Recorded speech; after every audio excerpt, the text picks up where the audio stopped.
Bienvenue à notre événement Libère ton cycle. Je suis très contente qu'enfin on a pu se connaître et qu'on puisse démarrer ce voyage ensemble. Pendant 2 jours, nous allons plonger dans l'univers du féminin. On va découvrir quels sont les 4 piliers d'une femme épanouie, heureuse, bien dans son corps, dans sa tête et qui sait où elle a envie d'y aller et qu'est-ce qu'elle doit faire pour répondre à ses besoins de son corps. Donc, je vais partager ma présentation parce que on va aller à la rencontre d'abord de ce premier espace qui c'est le corps. Pendant ces 3 semaines avant l'événement, tu as eu accès au carnet de bord qui t'a préparé pour ces 2 jours et j'espère que tu as pu profiter de ces carnets, d'aller doucement à cette rencontre de ton féminin pour qu'aujourd'hui, on puisse s'approfondir dans les connaissances de ton corps, de qui tu es et pourquoi aussi tu souffres autant, pourquoi aussi tu es déconnecté de ton féminin et pourquoi il est important de éveiller cette énergie féminine en toi pour que tu puisses peut-être vivre une cyclicité plus épanouissante ou vivre cette phase de ta vie, la ménopause peut-être, d'une façon plus légère et plus harmonieuse et stable. Allez, on y va, on va démarrer maintenant. C'est parti. Alors, comment j'ai fait? Voilà, donc ici, on commence. Ton corps est ta carte. Sais-tu pourquoi il est important de suivre les instructions de ton corps, de savoir où tu en es, où tu y vas et pourquoi tu souffres autant peut-être de troubles de ton cycle. Parce que, comme on a vu dans la première semaine, la façon dans laquelle tu organises ta routine, elle peut t'épuiser. Nous vivons dans un système qui est complètement au contresens de la nature de la femme. La femme, elle est cyclique, telle comme la nature. Nous avons nos saisons, nous avons nos changements, nous avons nos envies, nos énergies qui bougent, et que le monde externe, il n'y va pas avec cette cyclicité. On vit dans un monde plutôt automatisé, linéaire, dans la production constante et de plus en plus artificielle. Et ça nuit énormément la santé globale de la femme parce que ça lui déconnecte de son rythme infradien. Nous avons un rythme interne et qu'on va comprendre pourquoi il est important d'avoir les clés nécessaires pour pouvoir bien vivre toutes ces phases. Et nous avons des repères et spéciales parce que on ne peut pas voir que la participation, l'importance de l'alimentation, par exemple. Bien sûr qu'il bien manger, c'est important. Bien sûr que de prendre conscience de ça, c'est important. Mais il y a d'autres facteurs aussi qui vont jouer dans nos humeurs, dans notre relation avec à notre rythme interne, dans notre cyclicité. Et ça, on va explorer pendant ces 2 jours. Et donc, avant de commencer, j'ai une petite question à te poser. Où habites-tu principalement? Tu habites principalement, ce n'est pas du tout ta maison. En réalité, c'est ton corps. Ton corps, c'est l'endroit principal où tu demeures. C'est cet espace que tu es né avec et que tu vas partir de cette terre avec.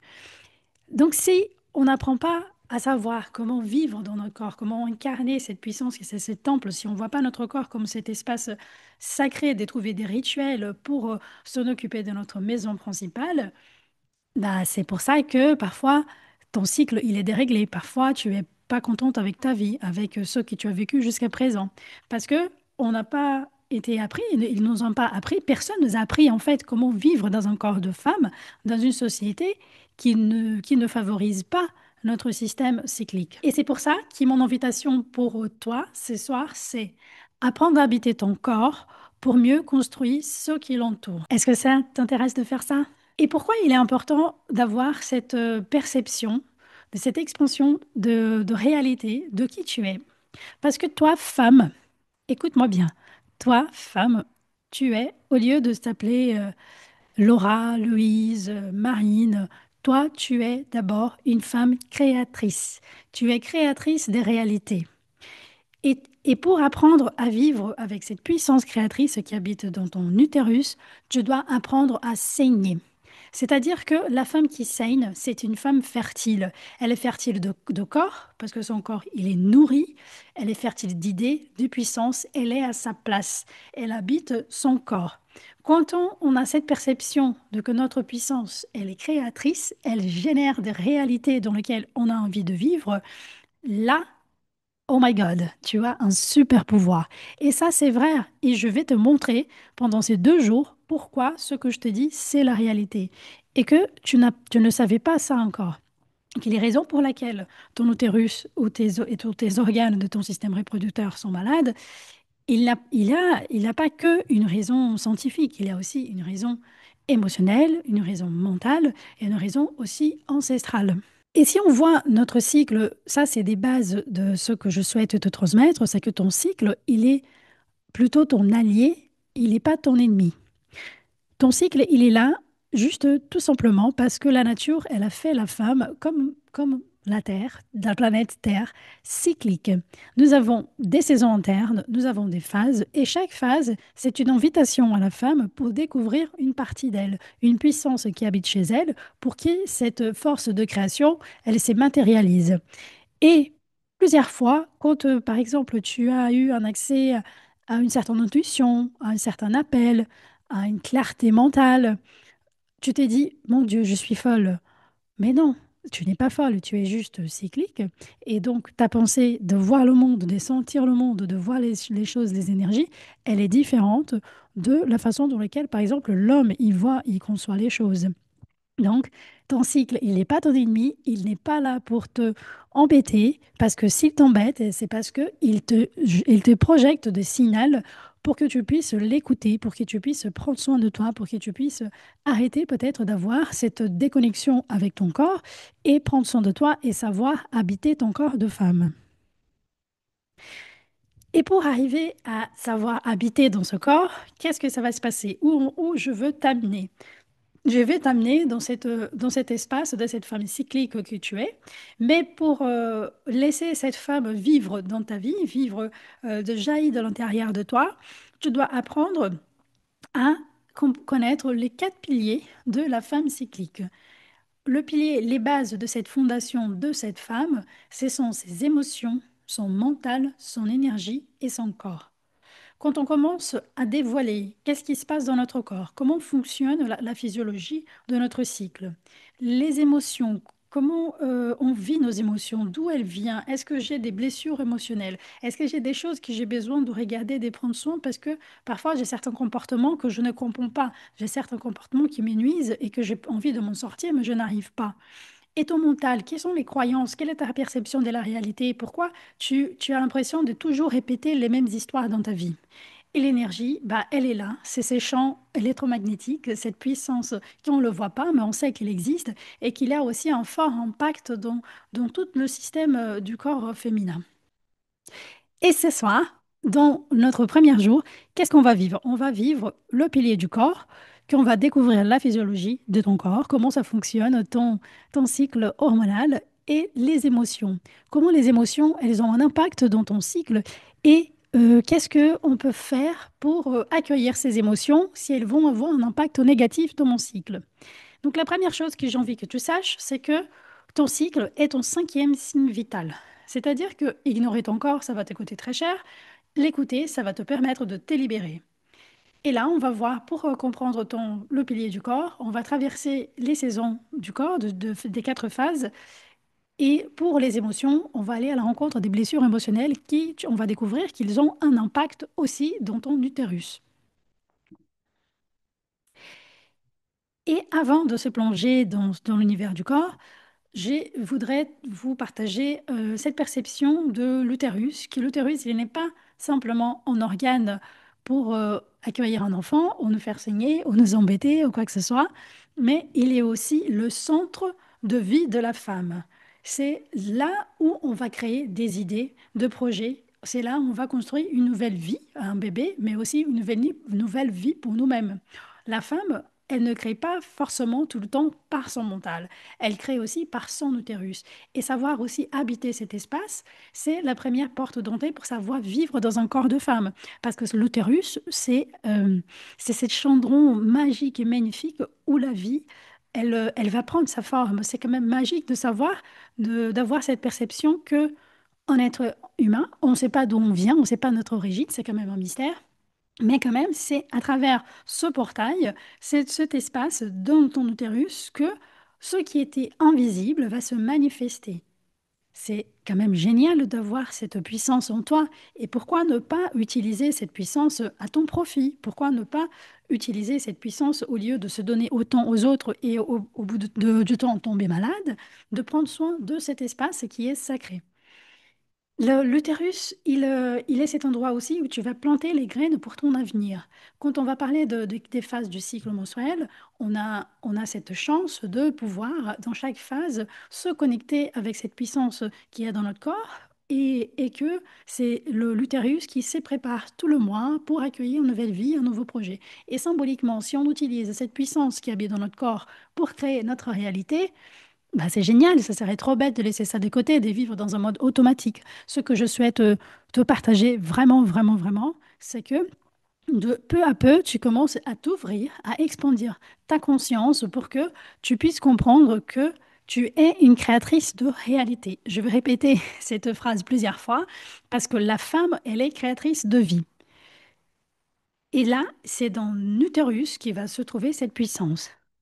Mais le problème, c'est que si cette canal d'énergie, il est bloqué, ça peut tout dérégler et on peut avoir des symptômes gynécologiques qui vont être, qui vont avoir un impact sur cette fluidité de cette puissance créatrice. Et ton cycle, il est ce cinquième signe vital. Et comme je disais, le fait de l'ignorer, ça va coûter cher. Et quand on l'écoute, ça va te libérer. Si le cycle il change, si il a par exemple, tu as eu un mois difficile, qui t'a eu un changement de vie, un changement de travail, une séparation, et ça va impacter dans ton cycle menstruel, ça va impacter dans ton utérus. Et si le corps il parle, parce qu'il va essayer de s'organiser pour que tu puisses mieux vivre cette phase difficile, mais comment on peut aider aussi notre corps à qu'il ne subisse pas autant de tensions externes? Donc, qu'est-ce qui se passe quand la femme, comme toi, tu vas ignorer ton cycle? Quand on ignore notre cycle, la base, déjà, les principes, c'est de savoir qu'on va se déconnecter de ce féminin. Qu'on va se déconnecter, quand je parle du féminin, je ne parle pas d'une femme parce que notre mental, il ne sait pas définir qu'est-ce que c'est la réalité ou pas. Quand je parle du féminin, je dis que c'est cet archétype. Donc, c'est cette image primordiale qu'on a de qu'est-ce que c'est une femme, qui est cette représentation. Et donc, c'est de cette base-là que je pars. Et ignorer le cycle, c'est de cette déconnexion. Qu'est-ce que ça va générer dans ton corps? Ça va générer une fatigue chronique qui va t'empêcher de vivre pleinement. Ça va te faire subir tes émotions parce que ça va être comme une montagne russe et que tu ne vas pas pouvoir les diriger ta vie parce que c'est tes émotions qui sont là, parce qu'elles ont envie que tu les écoutes, que tu les exprimes et que tu les accueilles et que tu les soignes s'il a des blessures. Ça va être une sensation de se sentir éteint ou peut-être une sensation d'être déconnecté de ton potentiel, de ta sensualité. Et aussi, le plus important, c'est qu'on va perdre cette boussole. On va se sentir perdu parce que, comme j'ai dit au départ, ton corps, il est ton GPS. Et savoir suivre les instructions de ton corps, il y a une méthode, il y a un pas à pas. Et qu'est-ce que c'est le cycle menstruel? Le cycle menstruel, il correspond aux changements répétitifs et réguliers qui se produisent dans le corps de la femme grâce à deux hormones principales, et que ces cycles, il va se composer en réalité dans le langage de la médecine, c'est trois phases, mais nous, on va parler plutôt des quatre phases, parce que la menstruation, elle rentre dans la phase folliculaire. Donc ici, à titre plutôt pédagogique, on prend aussi un cycle de 28 jours, mais ce n'est pas parce que je vais prendre un cycle de 28 jours que toutes les femmes, elles doivent avoir un cycle de 28 jours. 28 jours, c'est juste une moyenne à titre de explication, de méthodologie, tout simplement. Et ici, je te partage cette belle image de tes organes reproductifs, reproducteurs. Tu as, pardon, ici, tu as tes trompes. Donc, c'est le canal de communication de tes ovaires avec ton utérus. Ici, tu as tes deux petits beaux ovaires. L'utérus ici, l'endomètre, le myomètre, qui sont des couches qui protègent ton utérus. En bas, ici, c'est le col de l'utérus qui va aussi protéger l'entrée pour que rien t'envahisse. Et le canal vaginal, qui c'est le canal où traverse la vie.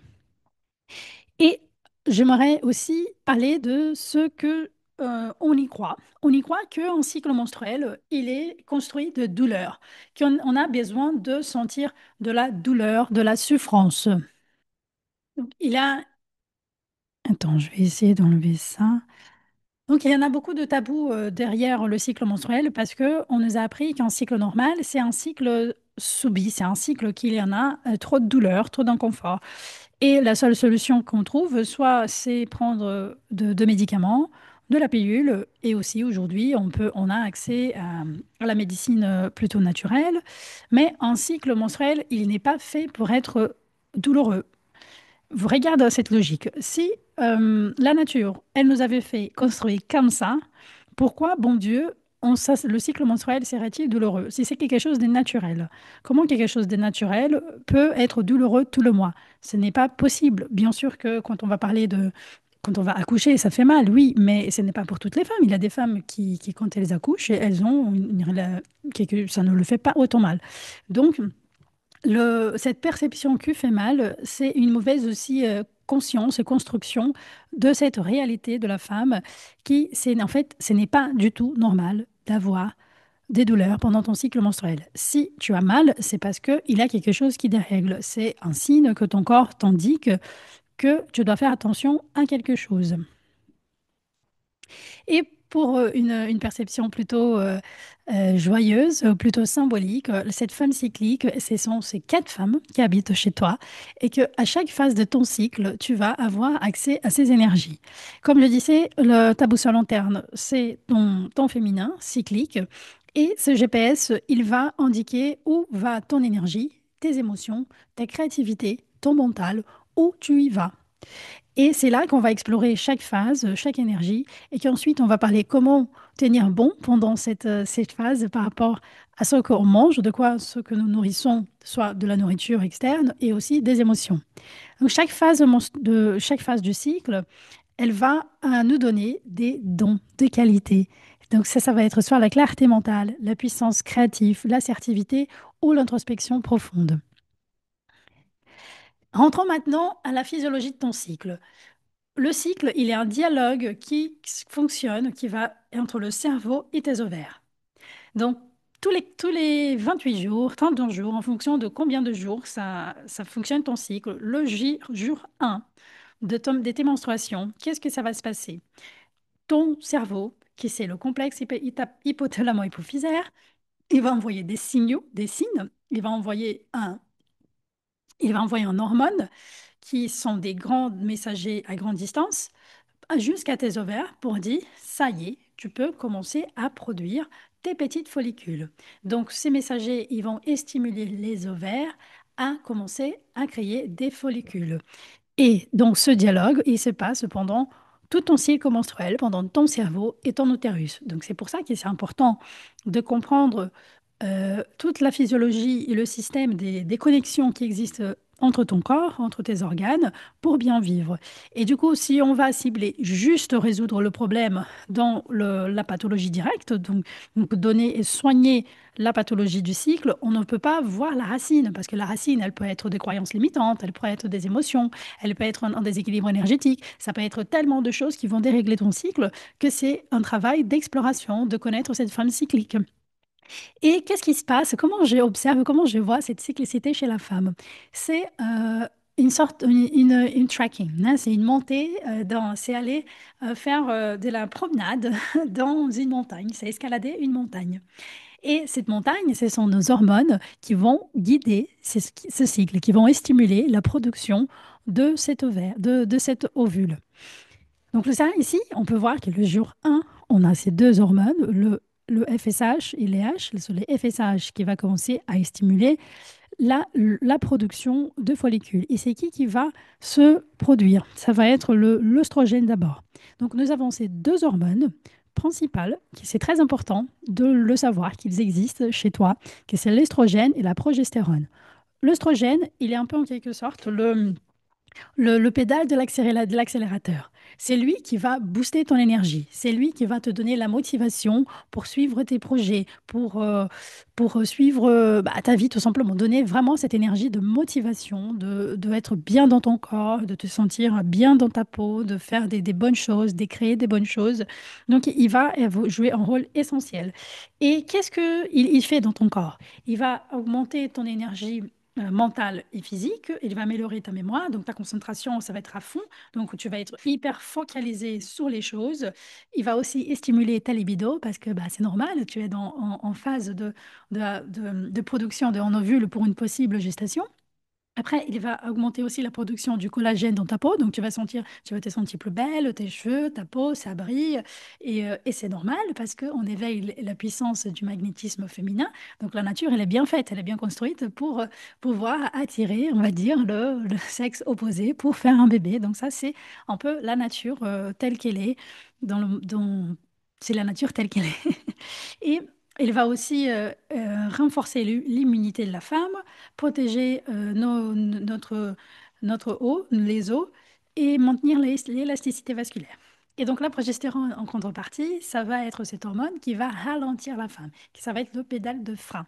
C'est grâce à cette hormone qu'on prépare la maison, qu'on prépare l'utérus pour accueillir la vie. Et qu'est-ce qu'il va faire? Il va avoir un effet calmant et stabilisateur de notre système nerveux. Il va favoriser le sommeil. Il va soutenir une humeur stable. Il va diminuer aussi l'inflammation de ton corps. Et, comme je t'ai dit, préparer l'endomètre pour cette éventuelle grossesse. Et il va favoriser aussi la rétention du magnésium et d'autres minéraux essentiels parce que ton corps, quand même, il se prépare pour le grand spectacle qui c'est créer la vie. Et qu'est-ce qui se passe dans chaque phase? Donc, la première phase, une fois qu'on dit bye bye à la menstruation, donc on va avoir cette montée de l'hormone de l'œstrogène. Et cette hormone, il va, comme je disais, il va stimuler et te donner plein d'énergie. Donc la phase folliculaire, c'est quand ton cerveau, il va dire, ça y est, tu commences à produire des follicules. Donc il a plein de follicules qui vont commencer à se produire dans tes ovaires.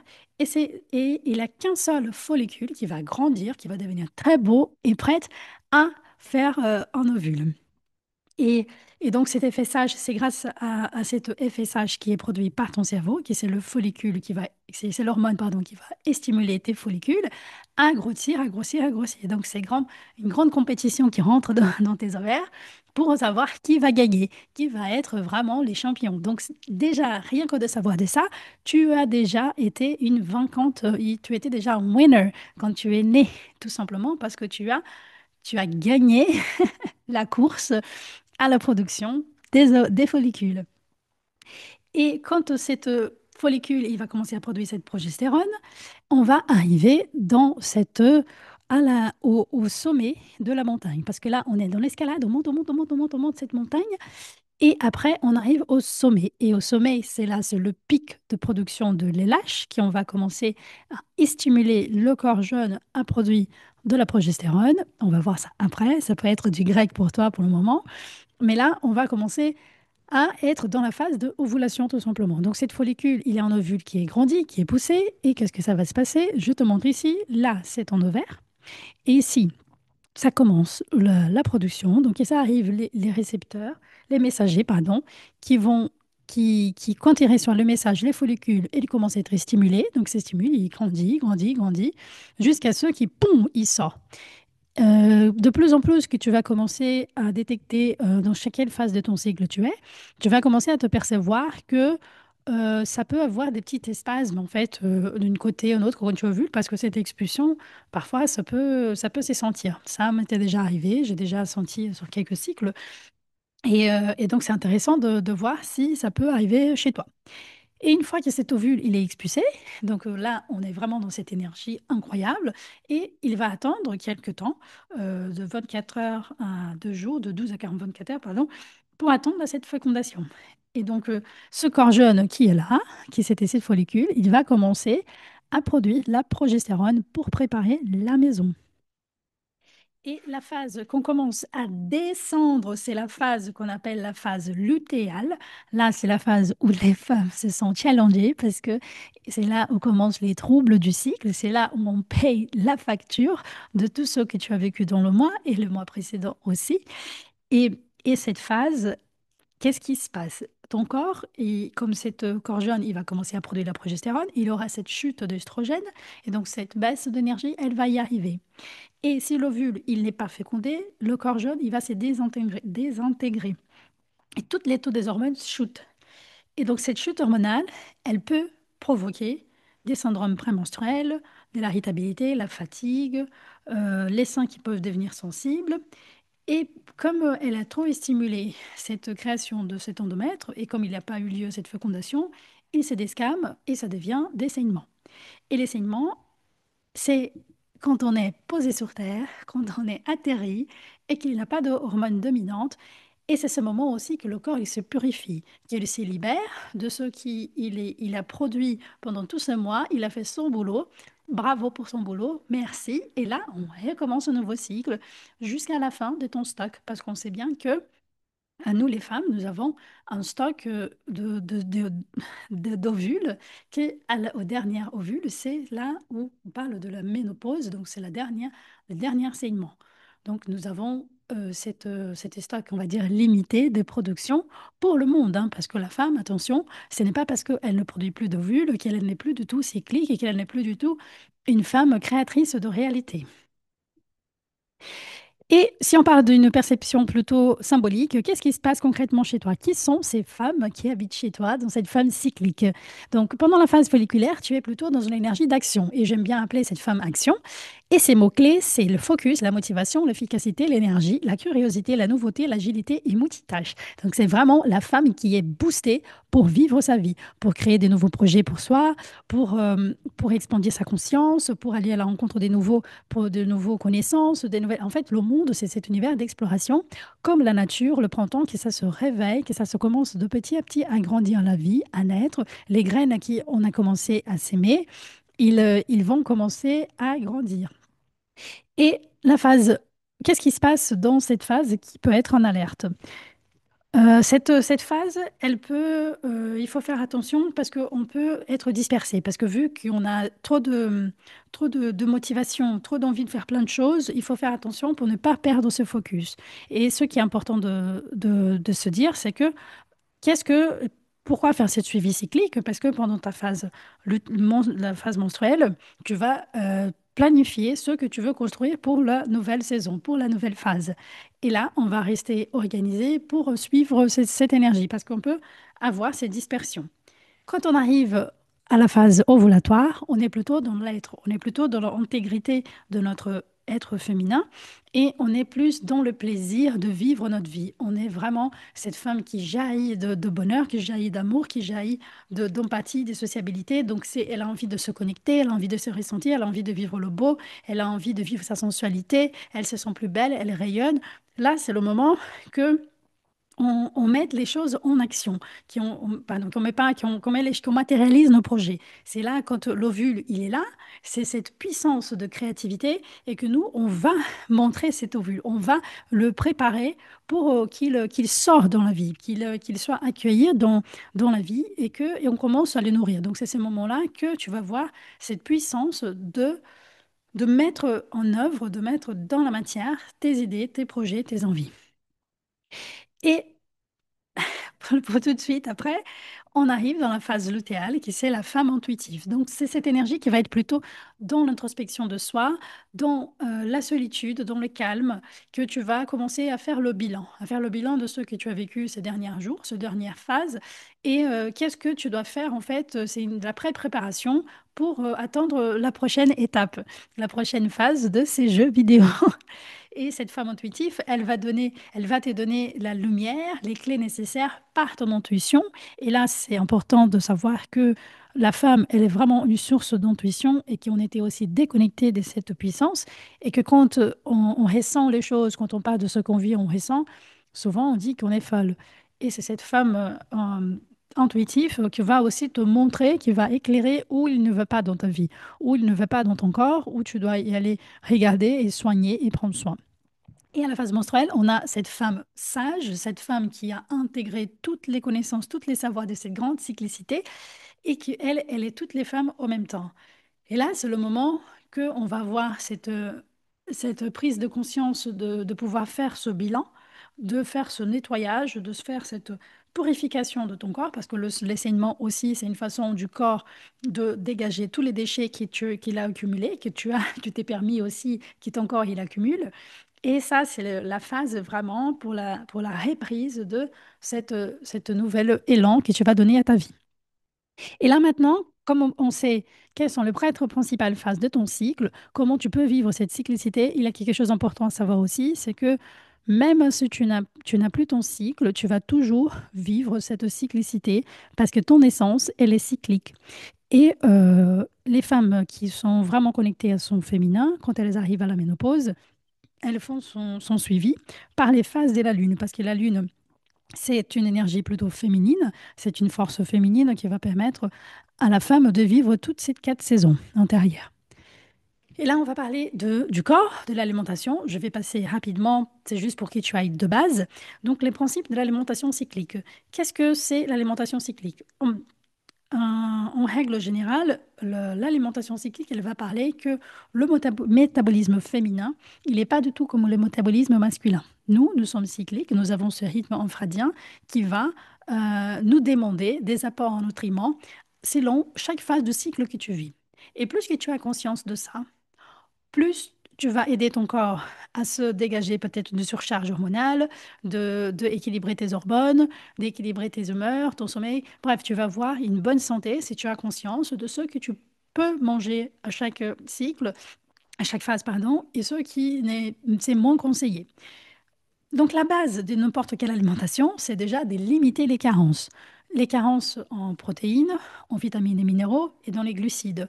Donc on a une alimentation qui va être ciblée dans les macro et micronutriments. Et l'ovulation, c'est important de savoir que c'est un luxe pour le corps. Parce que le corps, il a son rôle principal, c'est de te maintenir en sécurité et dans un état de relaxation plutôt pour la femme. Donc, si le corps il se sent en sécurité, s'il détecte les dangers, qu'est-ce qu'il va faire? Il va bloquer la production d'un de ses hormones féminins et l'ovulation, ça va impacter l'ovulation. Il est important, on sait toutes qu'il faut limiter les sucres parce que ça va perturber la production d'estrogène. Donc, on va avoir un excès et on va sentir qu'on va payer plus cher dans 2, 3 cycles après. Et 2 points très, très importants, c'est que aujourd'hui, maintenant, quand tu es ici avec moi, je t'invite à commencer à découvrir l'impact de ce que tu manges dans ton foie et ta flore intestinale. Ces 2 organes, ils sont hyper importants pour la santé de la femme parce que ils vont permettre d'éliminer les déchets, de faire le tri. C'est vraiment les grandes trieurs de notre corps et de garder les nutriments, de faire toute c'est très important de connaître le foie et tes intestins. Et comment on peut soutenir notre cycle, comment on peut soutenir notre corps? Il faut déjà d'abord bien mastiquer. On sait ça déjà bien. Parfois, on mange très vite. Il n'a pas le temps, en fait, de préparer ton corps à ce qu'il va recevoir. Les oméga 3 sont super importants pour soutenir ton corps de femme parce qu'ils vont avoir des anti-inflammatoires, les protéines pour t'aider à soutenir tes muscles et réguler tes hormones, les fibres et les légumes pour aider l'intestin à bien faire son travail. Éviter surtout les céréales blancs parce que tu peux avoir tendance à avoir cette pique de glycémie qui va augmenter la production d'œstrogène et toujours, bien sûr, comme on le sait, s'hydrater et que du coup, moi aussi, je vais boire de l'eau parce que j'ai besoin.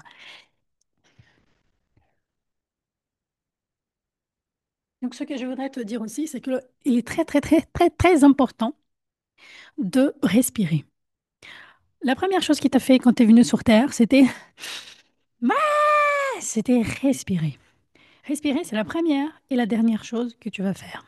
Et la société moderne, les êtres humains, n'importe qui, on ne sait plus respirer. Si tu vois un bébé, comment il respire, tu vas voir la différence. Il a fait la respiration abdominale. Donc à chaque fois que tu es sous stress, que tu es en colère, on le sait toutes déjà, on est déjà envahi par nos réseaux sociaux, par les yogas qui est à la mode, toute la respiration. la sophrologie, enfin bref, on sait que respirer, c'est fondamental. Mais je t'invite vraiment à mettre, à penser à ça, à mettre ça dans ta routine parce que tu vas voir qu'il y a certaines respirations qui peuvent vraiment, vraiment aider à calmer ton mental. Si tu es une personne, par exemple, très agitée, très anxieuse, la respiration, c'est notre meilleur ami.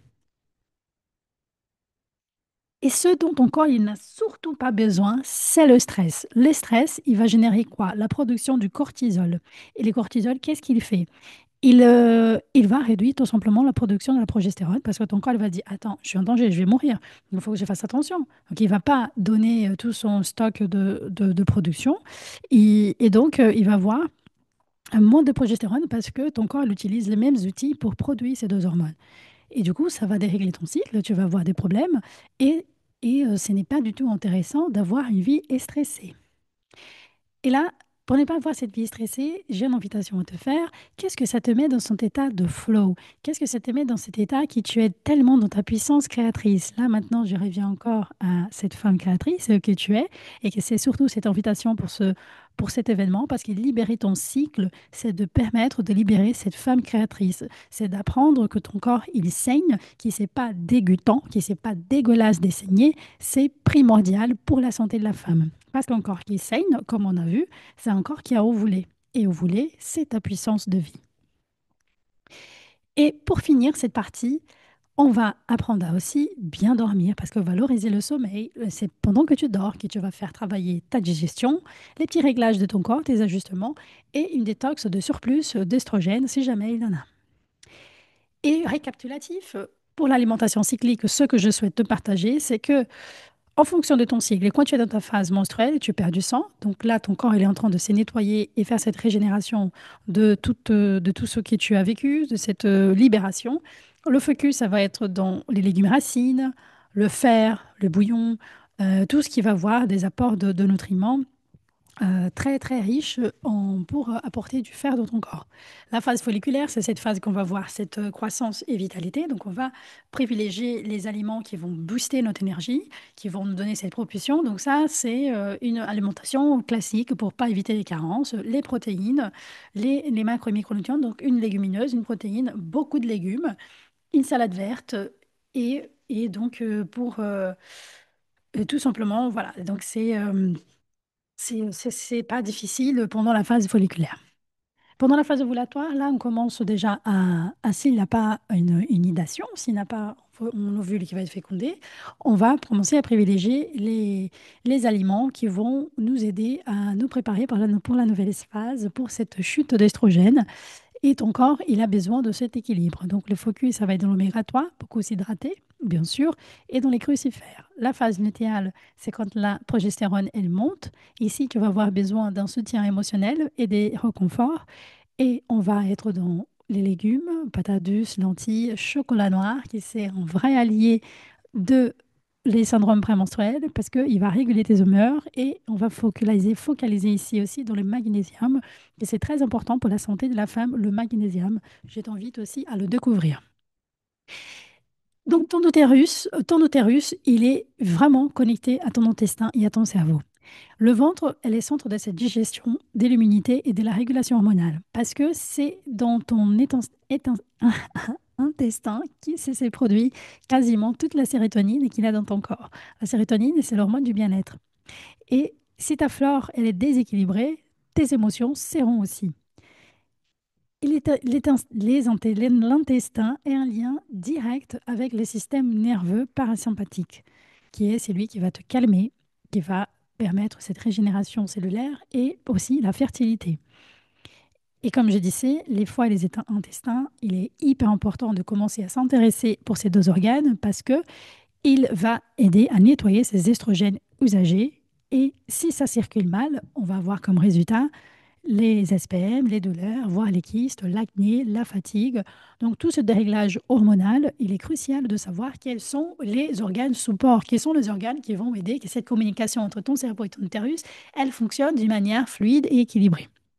Et là, on va rentrer maintenant dans le deuxième pilier de cet événement, qui c'est le pilier des émotions. Les émotions qui sont figées dans ton utérus. Un utérus blessé, c'est un utérus qui est resté en silence. Qu'est-ce que ça veut dire ça? Ça veut dire que ton utérus, Il garde les mémoires. Il est vraiment ce gardien des mémoires parce que quand ta maman, elle était en train d'être conçue dans le ventre de ta grand-mère, elle avait déjà tout son petit stock de follicules et d'ovaires. Et un de ces ovules, pardon, des ovaires, non, des follicules et des ovules, et l'un de ces ovules, c'était toi.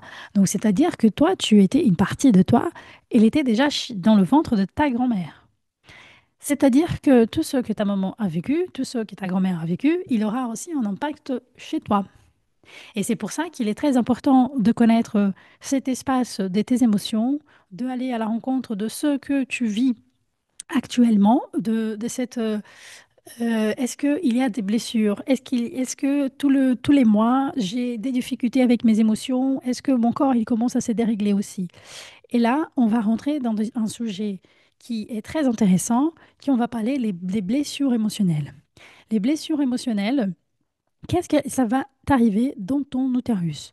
Les symptômes d'utérus qui est émotionnellement surchargé, on va voir des douleurs menstruelles sans raison médicale claire. Donc tu vas aller chez le médecin, il va dire tout va bien, il faut prendre un spasfon parce que tu es au top. Tu peux avoir une forte chute des morales pendant ta phase lutéale. Donc c'est-à-dire que ce moment qui est privilégié à être en phase avec ton être antérieur, d'être bien avec ta cyclicité, toi, tu vas sentir une difficulté en fait à vivre cette phase. Tu vas avoir cette sensation de trop porter et en conséquence, ta libido, ton énergie vitale, elle va baisser, quasiment perdre, et tu vas avoir l'impression d'être éparpillé, de se perdre dans ta routine, tout parce que tu as un utérus blessé émotionnellement. Les piliers des émotions. On va traverser 6 blessures émotionnelles que je vais vous partager. Et toujours, les conflits et les blessures émotionnelles, elles ont derrière elles un dysfonctionnement. Donc, c'est-à-dire que les conflits et les blessures émotionnelles activées derrière un dysfonctionnement, donc c'est-à-dire qu'il y aura toujours un symptôme gynécologique, soit un trouble dans ta relation avec ton corps, avec ta sexualité, parce que les blessures, elles ont vraiment un impact primordial dans ta santé féminine. Comme j'ai dit, c'est l'utérus, il est le gardien de mémoire, donc il va garder tout ce que tu n'as pas pu exprimer, chaque nom que tu n'as pas dit, chaque émotion que tu as dû cacher, que tu n'as pas dû ressentir, chaque fois que tu t'es obligé de te suradapter. Donc ces émotions refoulées, elles vont se cristalliser dans ton corps, ils vont sortir où? Pendant l'énergie de la femme intuitive, cette femme qui veut tout simplement te montrer où il ne va pas. Quels sont les problèmes? Les maladies, elles sont un signe de ton corps pour dire qu'il a un déséquilibre énergétique, émotionnel, mental et aussi corporel. Il n'a pas qu'un seul pilier dans une maladie. Il y en a 4. Et ces émotions, quand elles ne sont pas guéries, quand elles ne sont pas libérées, elles vont venir comme des tensions, des douleurs, la fatigue et, et tout ce qui nous empêche tout simplement de vivre une vie épanouissante. Donc, on va rentrer maintenant dans la première blessure, qui est la blessure du rejet. La blessure du rejet, elle va toucher directement quoi? Le droit d'exister. Ah, il y a quelque chose d'important, qui est important de dire que les blessures, elles vont être construites pendant notre enfance. C'est là où tout se passe, dans ce scénario de vie, que notre petite personnalité, elle est en train de se construire. On va être extrêmement sensible à tout ce qui se passe dans l'environnement externe et on va être très sensible à ce qui se passe à l'extérieur et à l'intérieur.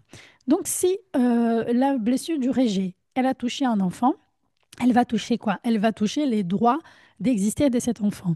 Il va ne se sentir, c'est comme si il n'avait pas de place dans sa vie. C'est comme s'il ne se sentit pas aimé, non désiré, et que sa naissance, sa vie, elle était en erreur. Par exemple, les parents qui attendaient un enfant homme et que c'est devenu une femme. Donc le rejet, il va toujours avoir cette chose assez dégoûtant. Je ne veux pas, éloigne-moi de ce truc-là parce que je ne veux pas avoir ça. Donc ça, c'est le rejet. C'est en quelque sorte jeter à la poubelle. Tout ce qu'on ne veut pas, on rejette. Et qu'est-ce qui va se passer chez une femme qui se sent réjectée? Son corps qui sent la réjection, ça va provoquer des blocages dans l'utérus, dans les ovaires, dans les trompes, Et les règles douloureuses, parce que le corps, il va saigner avec cette sensation de ne pas avoir, être accueilli. Comment c'est en fait cette femme qui a cette blessure très forte chez elle? C'est une femme qui va être toujours à la recherche d'une approbation externe, comme si elle devrait montrer qu'elle mérite d'exister. Parce que comme elle a eu cette sensation que sa vie, elle était une erreur, donc je dois montrer en fait que oui, je peux, donc je me bats, et donc j'utilise toute mon énergie vitale, toute l'énergie que je devrais utiliser pour créer ma vie. Je l'utilise pour me protéger de cette blessure parce que je ne veux pas la ressentir. Ton ego, il va se constituer autour de cette blessure pour ne pas la vivre à nouveau. Et donc, c'est une femme qui va se sentir un peu, en quelque sorte, une étrangère dans un groupe. Elle va développer un perfectionnisme qui va être motivé par l'ambition de ne pas se faire réjecter à nouveau. Et elle va avoir tendance à cacher et à se diminuer sa puissance, sa lumière, pour éviter aussi d'attirer l'attention. Parce que si j'attire l'attention de l'autre, qu'est-ce que ça va se passer? Je risque à nouveau d'être réjectée. Et donc, tout cet effort pour ne pas allé à la rencontre de ce rejet, ça va dérégler ton corps et ça peut avoir des blocages énergétiques dans ton utérus, qui c'est cet espace qui va accueillir la vie, dans les ovaires, qui c'est ce lieu, qui c'est le portail de la création qu'on va voir dans le prochain jeudi, dans le jour 2 de notre événement, qu'on va parler les portails du ventre, et les trompes, qui c'est les canaux d'expression. Donc, je ne peux pas m'exprimer en fait. Et donc, ça, je t'invite à faire attention. Est-ce que ça résonne avec toi? Est-ce que tu peux avoir potentiellement cette blessure du rejet? Donc, la blessure du rejet, elle est le vide de ne pas se sentir désiré. La guérison, elle va arriver lorsque toi, femme, tu te désires toi-même, tu honores ton ventre et tu affirmes, j'ai ma place, je suis vie, je suis entière. J'ai ma place, je suis vie, je suis entière. La prochaine blessure, c'est la blessure d'abandon.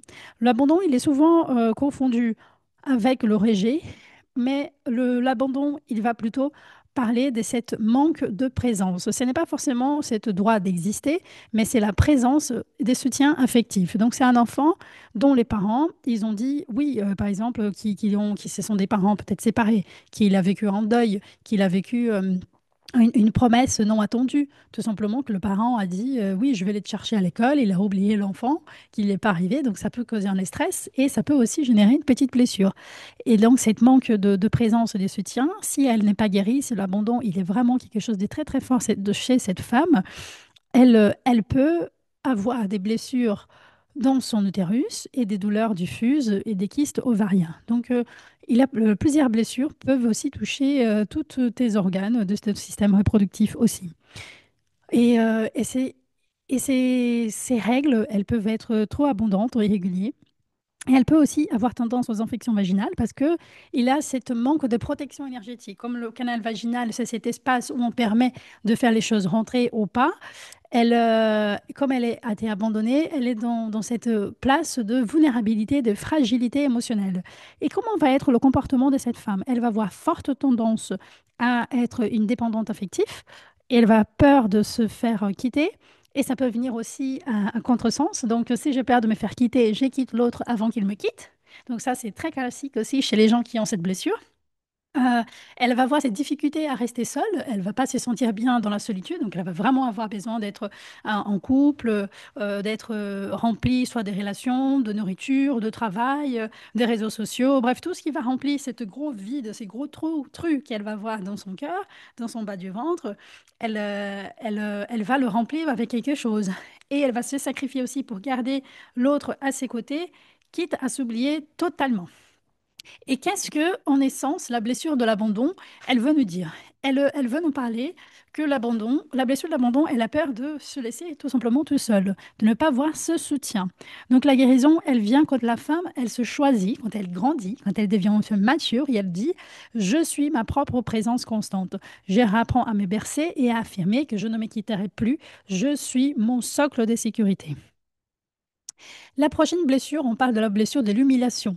Donc, ses origines, c'est quand, par exemple, quand on était adolescente et qu'on a eu notre première ménage. Et si j'ai été mal accueillie, si quelqu'un de l'école s'est moqué de moi, ou que ma maman a dit, oh, qu'est-ce que c'est dégueulasse, ta culotte, elle est toute sale, va te laver, ça pue, et devant les autres, par exemple, ça, c'est très, très, très destructeur pour la confiance en soi de cette femme, parce qu'elle va avoir cette sensation que son corps, il a un problème avec son corps, avec qui elle est. Et ça va générer la honte de sa sensibilité, la honte de sa sexualité, la honte de son corps, la honte tout simplement de son être. Parce qu'il a quelqu'un qui lui pointait les doigts et dit, tu es dégueu, tu es devant d'autres personnes. Et donc cette sensation de se sentir humilié à l'âge adulte, cette blessure elle va générer un rapport douloureux que la femme elle aura avec son corps. Donc c'est comme si elle se sent trop ou pas assez en permanence. Soit elle est trop belle, elle est géniale, soit elle est pas assez, elle est moche, elle est dégueu, elle est la pire personne du monde. Donc elle va développer cette culpabilité autour du plaisir. Le plaisir, ça va être un certain tabou pour cette femme. Et la sensualité et aussi l'alimentation. Donc ça peut générer des disturbes alimentaires. Et va voir cette tendance en fait aussi d'être dans la perfection parce que je n'ai pas envie que les gens se moquent de moi. Donc je vais être surchargée de responsabilités pour compenser ces sentiments en fait de me sentir indigne. C'est ce qui se cache derrière l'humiliation, c'est les sentiments de indignité, d'amour, de présence, d'accueil de l'autre personne. Et qu'est-ce que ça va bloquer? Ça va toucher directement le ventre et la gorge, parce que la gorge, c'est aussi cette portail d'expression qu'on on exprime à notre voix. Et quand on a peur de se faire humilier devant les autres, on va avoir aussi cette peur de nous montrer qui nous sommes, notre lumière. Et les troubles qui vont être liés à cette femme, ça va être des douleurs, des infections, les blocages dans les trompes, parce que les trompes, c'est où ça se passe, comme on a vu, l'ovule. Donc, c'est ce canal d'expression, c'est cette grande ligne de train qui va permettre de connecter ta puissance créatrice de vie et qu'elle soit accueillie dans ton utérus. Et donc là, tu peux avoir aussi des problèmes. Et tu peux avoir une douleur pendant l'acte sexuel parce que le corps, il va te dire que le plaisir, il est interdit. Les messages qui viennent derrière, ai-je le droit de ressentir du plaisir et d'être pleinement une femme? Qu'est-ce que cette blessure, elle veut te communiquer? La blessure de l'humiliation, elle vole de la femme les droits d'exister avec honneur. La guérison, elle va venir lorsque la femme, elle va établir un lien sacré avec son corps. Elle va transformer cette honte en dignité et elle va oser proclamer mon ventre est mon temple, ma voix est vérité, mon plaisir est sacré. La trahison, je pense qu'il touche beaucoup, beaucoup de femmes. Euh, la trahison, elle va toucher quoi? Ce lien de confiance. Quand j'ai dit, tu peux me faire confiance, je ne veux pas te tromper, tu y crois à la personne. Parce que quand on est dans cette confiance dans l'autre, on est aussi en quelque sorte dans une place de vulnérabilité. Parce qu'on n'est pas vigilante, on se laisse relaxer, on se laisse aller. Et donc, quand on a porté confiance dans cette personne et qu'elle nous a trahis, c'est tout simplement cette confiance, elle était brisée. C'est une promesse qui n'a pas été tenue. Donc, c'est cette blessure qui est liée à la loyauté de l'autre. Et comment ça va se sentir dans le corps de la femme? La femme qui sait sentir trahie, elle va sentir tout le temps elle est en insécurité. Elle va attaquer le cœur, les bassins, parce que le cœur qui voulait s'ouvrir au l'autre, qui voulait s'apaiser dans les bras de la personne qui elle aime et qu'elle a confié sa, sa confiance, elle va le fermer. Et ça va être une femme qui va être dans la hypervigilance de ses relations. Elle va être dans la surveillance, dans le doute, dans la jalousie. Elle va chercher des failles. Elle va avoir besoin de contrôler son environnement. Elle va besoin de faire tout ça pour se protéger parce qu'elle n'a pas envie de se sentir trahie. Elle n'a pas envie de se sentir envahie par cette trahison, par cette blessure qui fait super mal. Donc, elle peut aussi elle va pas forcément se donner, se livrer dans une relation. Elle va pas relaxer. Et qu'est-ce que ça va se passer? Elle va avoir des problèmes avec du plaisir. Parce que le plaisir, il est lié de la femme, il est lié à cet espace, à cet état de relaxation. Une femme, elle peut pas jaillir, elle peut pas jouir, elle peut pas avoir des orgasmes si c'est son corps, il n'est pas relaxé. C'est son corps, il n'est pas dans le fameux lâcher prise, qu'il n'est pas dans cet espace de sécurité et de confiance. Donc cette femme, bien sûr qu'elle va avoir cette colère non retenue, et bien sûr qu'elle va avoir des SPM, des kystes, des fibromes, voire l'endométriose, qui peut aussi refléter cette énergie des colères qui est enfuie, et cette anxiété, parce qu'elle peut, comme parfois on ne peut pas tout contrôler, on ne peut pas être dans cet état tout le temps de hypervigilance, donc on peut avoir cette sensation d'être aussi anxieuse et d'oppression, parce on est toujours sur nos gardes, parce qu'on ne sait pas qu'est-ce que l'autre il va faire. Et cette femme, elle peut avoir aussi un comportement d'une femme perfectionniste et autoritaire. En essence, la blessure de la trahison, elle va détruire la confiance dans les liens. La guérison, elle va naître lorsque la femme se engage envers elle-même, reprendre sa loyauté intérieure et proclamer: je suis digne de confiance, je me choisis et je reste fidèle à moi-même. Et là, on va rentrer dans cette blessure qui c'est la blessure la plus taboue, qui c'est une blessure hyper douloureuse, qui on parle de l'abus, soit d'un abus sexuel, soit un abus de notre sensation de se sentir envahi sous le contrôle de quelqu'un contre notre gré. Donc c'est le corps, il va sentir cette invasion d'une façon tellement blessante, que les blocages, elles vont être un peu partout en fait dans notre bas-ventre. Elles vont être dans l'utérus, elles vont être aussi dans le vagin, parce que le vagin, c'est cette portail où on permet de rentrer et faire sortir ce qu'on souhaite. Et on va peu avoir ces douleurs pelviennes chroniques, les blocages dans l'utérus, des contractions dans le périnée, les troubles gynécologiques liés au canal vaginal, le vaginisme, les kystes, les infections répétées, des difficultés liées à la sexualité, des douleurs, des pertes de désir, l'impossibilité de se laisser aller, l'anxiété, l'insomnie et la hypervigilance. Donc cette femme qui était abusée, parfois, elle peut avoir des difficultés à déposer des limites claires et peur de dire non parce que quelqu'un a, a outrepassé le territoire, son territoire, sa protection. Elle va faire cette espèce aussi de dissociation, se couper de son corps, de ne pas sentir ses besoins, ses sensations. Ça peut aussi générer des dépendances alimentaires pour compenser cette douleur de l'abus, des dépendances affectives, voire aussi sexuelles, et tendance à attirer des relations ça va jouer entre la domination et la soumission. Soit dans un coup, c'est elle qui domine, soit c'est elle qui se sent dominée, et donc ça va être un peu en jeu. Le sentiment, bien sûr, de honte, de culpabilité vont hanter le corps et le mental de cette femme, comme si elle était responsable de quelque chose.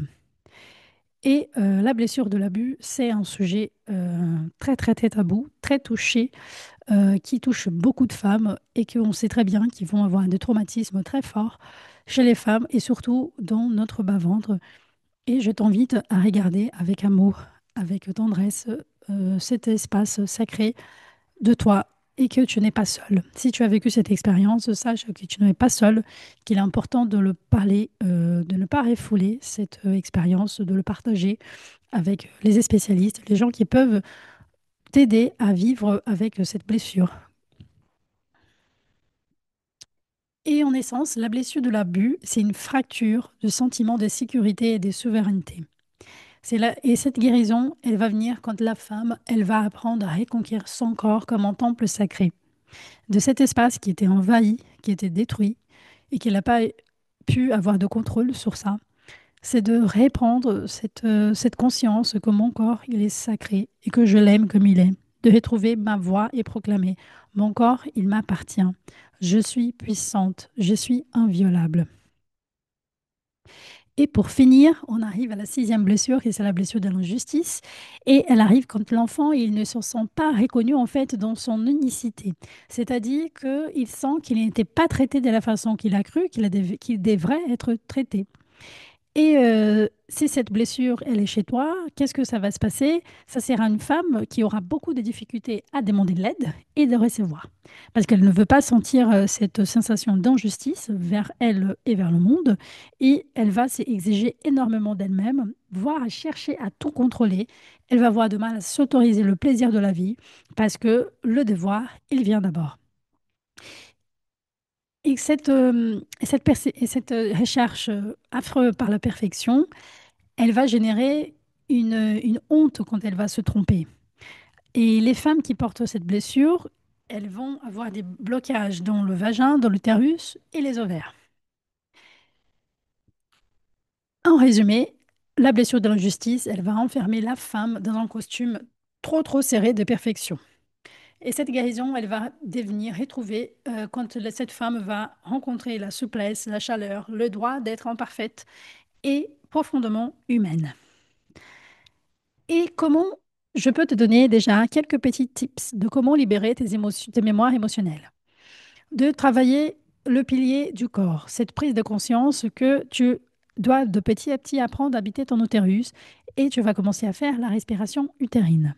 La danse, elle permet aussi de libérer les blocages émotionnels dans ton corps, de faire de l'écriture intuitive et de journaler de tes émotions cycliques. Noter chaque jour comment tu te sens. Donc c'est pour ça que je te donnais le carnet de bord pour que tu puisses explorer ton féminin, pour que tu puisses savoir où tu en es dans cette phase de ta vie, pourquoi tu es là tout simplement, pourquoi tu es dans le groupe WhatsApp, qu'est-ce que tu as amené jusqu'ici aujourd'hui avec moi pour pouvoir libérer ton cycle, pour pouvoir retrouver ce que tu es venu chercher, le résultat que tu es venu chercher, et que j'ai les clés pour toi. Et ces clés, elles vont traverser ces quatre piliers, le pilier du corps, tes émotions, ton énergie et ton mental.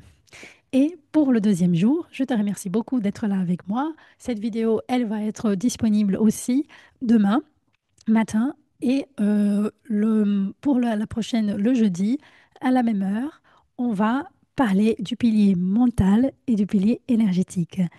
Donc, je te remercie énormément d'être là avec moi ce soir et on se dit à bientôt.